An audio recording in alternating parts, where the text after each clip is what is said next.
Bonjour, je suis Michael. J'accompagne des personnes dans le cadre de la Kundalini et de la non-dualité pour s'épanouir et s'accomplir pleinement. Aujourd'hui, je vais vous donner 11 clés et applications à mettre en place quand vous avez une Kundalini qui est trop intense ou que vous vivez une crise existentielle à travers ce chemin d'éveil bien spécifique et particulier.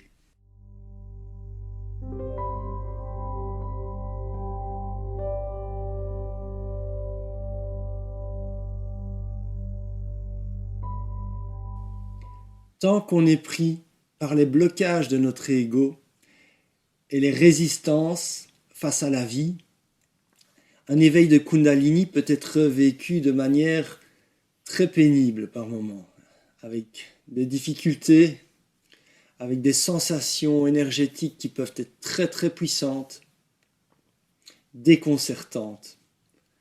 Et dans ces cas, il est essentiel de pouvoir reconnaître que nous avons des blocages, que nous avons des résistances. Et la Kundalini, qu'est-ce qu'elle essaye de faire? Elle essaye justement de permettre à ce que tout le flux de la vie, toute cette énergie de vie, cette conscience de vie puisse émerger et permettre à ce que notre plus belle version se réalise, s'exprime pleinement et librement. Il est donc important pour toi, si tu vis des moments difficiles à travers ce chemin d'éveil, que tu puisses retrouver des applications afin de te réaligner, afin de pouvoir souffler un peu, afin de permettre à ce chemin d'éveil de se fluidifier, de s'aligner avec toi et ta capacité à intégrer, à avancer. Alors voici les 11 clés que je vais partager avec toi. La toute première clé, et qui est la clé la plus importante, c'est d'apprendre à t'abandonner au processus. Et je sais que c'est peut-être la chose la plus difficile à faire, surtout quand on a des expériences très intenses. Et généralement, quand on a ces expériences qui sont vraiment très très intenses, c'est parce qu'il y a encore beaucoup de résistance à l'intérieur de nous et qu'on a justement une grande difficulté de s'abandonner à ce qui se passe, qu'il y a des peurs qui sont là, des doutes, des incompréhensions.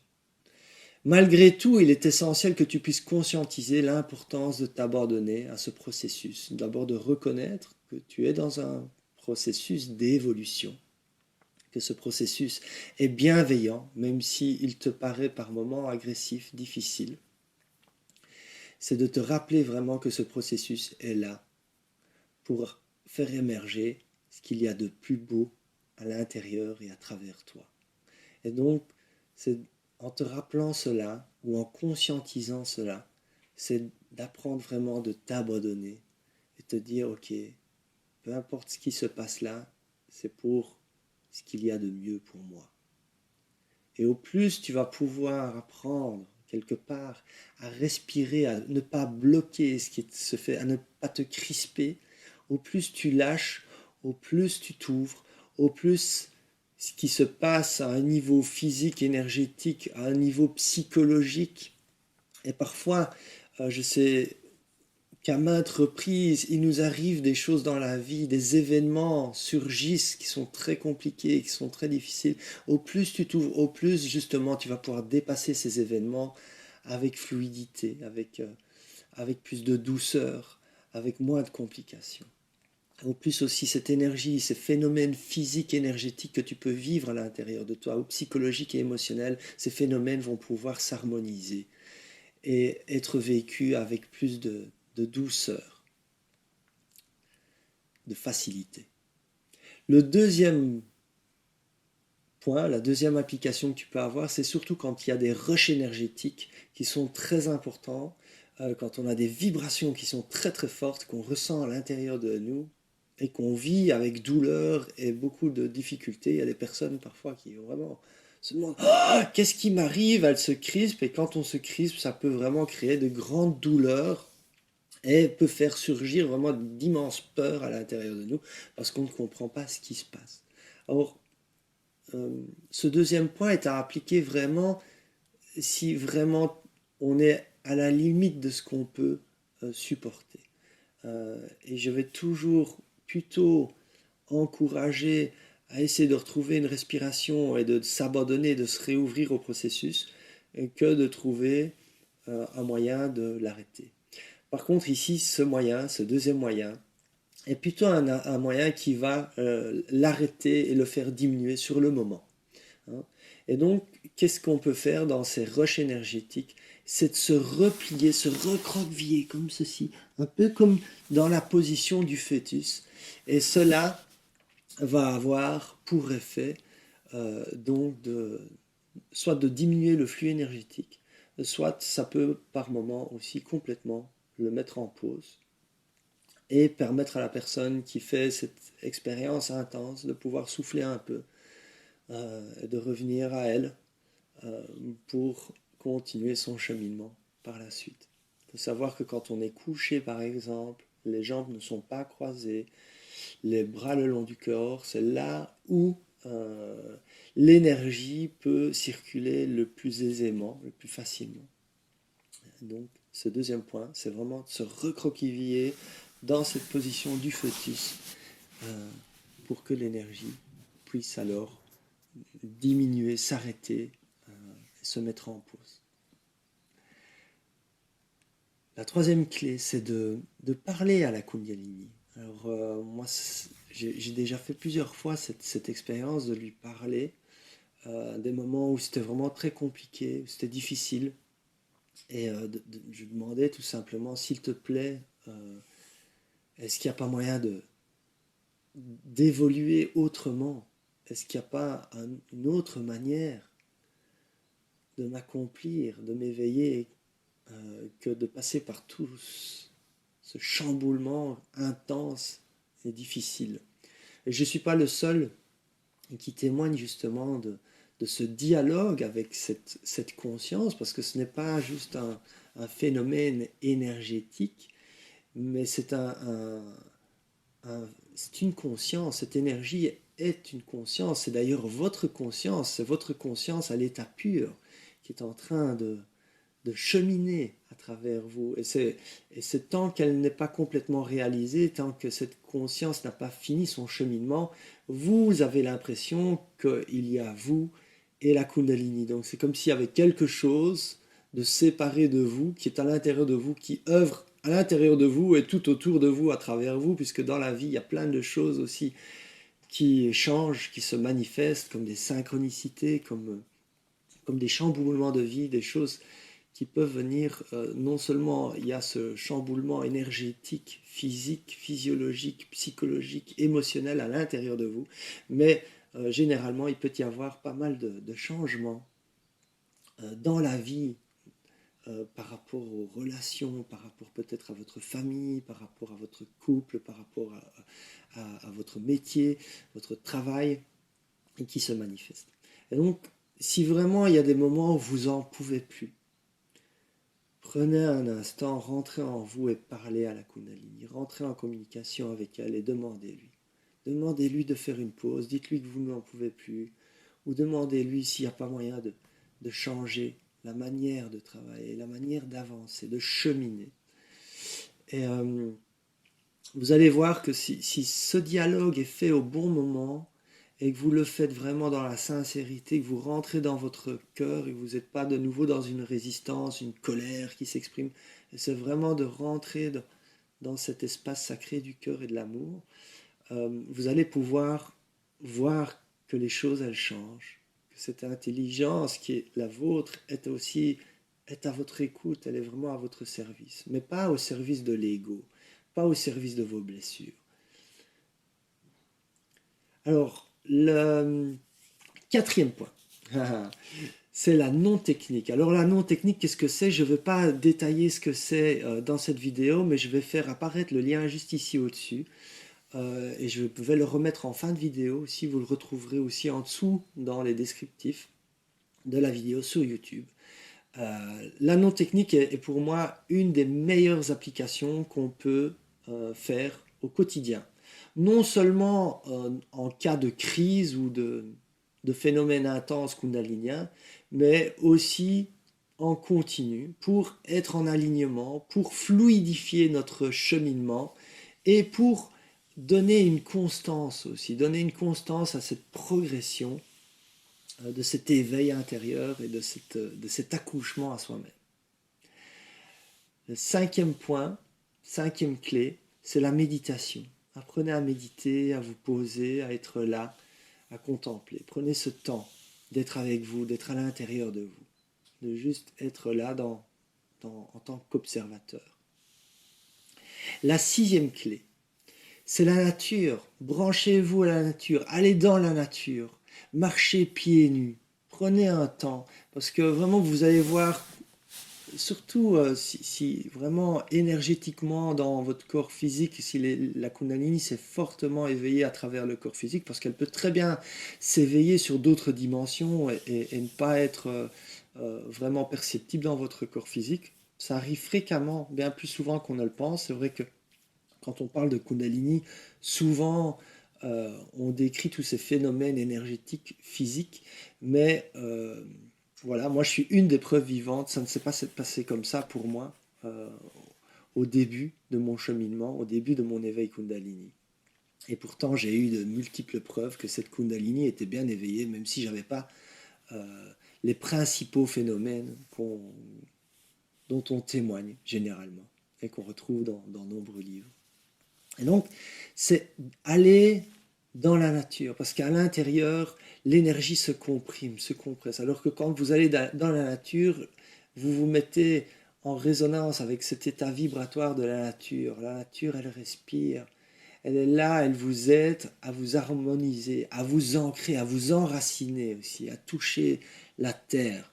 Et la terre, elle agit, elle, comme un régulateur énergétique. Elle vous permet quelque part d'aspirer, d'échanger, d'avoir un échange énergétique et de prendre toutes ces énergies peut-être qui sont discordantes, qui sont de trop, et de réguler de nouveau cet espace énergétique. Donc, marcher les pieds nus, respirer calmement, aller dans les bois, embrasser un arbre. Si vous vivez à la mer, allez nager dans la mer, c'est fabuleux ce que l'eau peut faire pour vous. Même si elle est froide, allez-y encore plus, ça va vraiment aider à faire vibrer toutes vos cellules. Et vraiment la vibration des cellules est quelque chose qui est important. Euh, J'ai oublié de vous dire que une autre chose qui est à faire, c'est vraiment aller voir les différents points que j'ai partagé dans la vidéo comment éveiller sa Kundalini. Il y a 7 points que je partage, qui ne sont pas partagés dans cette vidéo, mais qui sont essentiels. Ces 7 points ne seront pas à utiliser quand on a une crise. Donc ici, je suis plutôt à partager des points qui sont très importants quand on a surtout une crise, quand on est vraiment en grande difficulté. Et ces 7 autres points sont plutôt des choses à faire dans le quotidien, des choses qu'il faut installer pour préparer le terrain, pour aider à la Kundalini vraiment d'être en alignement avec elle et de faire ce travail quelque part, cet accouchement à soi-même en conscience sur les différents niveaux de l'être. Alors, le 7e point, c'est l'acupuncture ou l'acupressure. Alors, ça peut être très bénéfique si vous avez un bon acupuncteur ou quelqu'un qui fait de l'acupressure. Vous pouvez peut-être apprendre aussi certains points d'acupressure qui peuvent vous aider. Je ferai peut-être une vidéo si ça vous intéresse sur certains points d'acupressure qui peuvent aider à fluidifier donc l'énergie par rapport à la Kundalini. Les soins énergétiques. Les soins énergétiques peuvent aussi vous aider. Et surtout, si ces soins énergétiques sont faits par une personne qui a une Kundalini qui est bien active et qui a déjà un certain avancement sur son chemin d'évolution. Donc ça, c'est vraiment quelque chose qui peut être très bénéfique de recevoir un soin énergétique Kundalinien. Alors on a avoir un endroit qui est à vous, un endroit où vous pouvez vraiment pleinement vous lâcher, où vous savez que vous pouvez exprimer toutes vos émotions qui se manifestent, un endroit où vous pouvez être en paix, où vous savez que vous êtes en sécurité, où on ne vous dérangera pas, un endroit qui est dédié à vous lâcher pleinement, à vous laisser aller dans cette expérience. Il peut y avoir tellement de phénomènes qui sont là et qui sont tellement prenants à travers ce chemin d'éveil que c'est vraiment, ça peut être vraiment comment dirais-je, quelque chose qui devient comme un sanctuaire où vous vous sentez libre de vivre cette expérience et, et de traverser parfois ces moments de folie où on a l'impression, et quand je parle de folie, c'est juste que le mental ne comprend pas. Le mental a du mal à trouver une logique à travers certaines.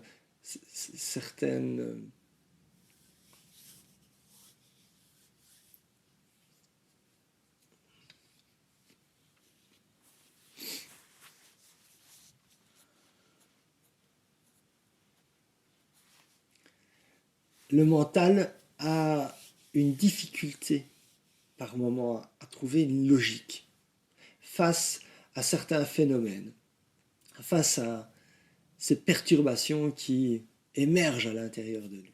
Donc avoir un endroit, ça peut être vraiment très bénéfique. Donc si vous pouvez vous créer un petit sanctuaire, une pièce où on ne vous dérange pas, où vous savez que vous n'allez pas déranger d'autres personnes si vous vous lâchez pleinement, si vous exprimez vos émotions. Et si vous n'avez pas d'endroit, la salle de bain peut être un endroit qui peut vous permettre de prendre un moment, être seul. Si vous avez une baignoire, mettez-vous dans la baignoire, qu'elle soit remplie, qu'elle soit vide, et prenez ce moment où vous pouvez lâcher ce qui se passe à l'intérieur de vous. La 10e clé et application, c'est de faire avec ce qui est. C'est de vous permettre vraiment de faire avec ce qui est et de lâcher la forme que vous voulez. Il y a souvent notre ego qui veut autre chose que ce qui est là. Et cette 10e clé, c'est de prendre un moment et de se dire, ok, c'est vrai que c'est pas facile, c'est vrai que mon ego voudrait autre chose, je voudrais déjà en être à un autre point dans mon chemin d'évolution, je voudrais déjà qu'il y ait une autre manière de vivre cette aventure. Mais là, euh, je veux revenir à ce qui est et faire avec ce qui est. Et donc, si là, il y a cette expérience intense qui est là, je veux faire avec. Parce que tant que vous cherchez autre chose, tant que vous résistez, cela va compliquer la situation. Et c'est de aussi, quand on est dans un processus qui est très intense, il y a vraiment des moments comme ça, des passages qui peuvent être plus intenses que d'autres. Et dans ces moments-là, il faut vraiment pas trop prévoir. Faites avec ce qui est. Si vous avez de l'énergie, vous faites avec l'énergie que vous avez. S'il y a un autre jour où vous avez très peu d'énergie, ben voilà, c'est comme quand on est malade. Quand on est malade, qu'on a de la fièvre, ben on reste dans son lit. Euh, et donc ici, il y a aussi des moments où vraiment il faut apprendre à faire avec ce qui est là. S'il y a une grande difficulté psychologique, faites avec. N'essayez pas de faire des choses qui vont à l'encontre de ce qui est là, de ce qui émerge à l'intérieur de vous, ou de ce qui se manifeste autour de vous. Et donc, finalement, la 11e clé, c'est de s'entourer correctement. Faites appel à quelqu'un qui a une expérience dans le domaine de la Kundalini, ou faites appel à quelqu'un qui a une ouverture énergétique, quelqu'un qui peut vous accompagner, quelqu'un qui peut vous entendre sans vous juger, quelqu'un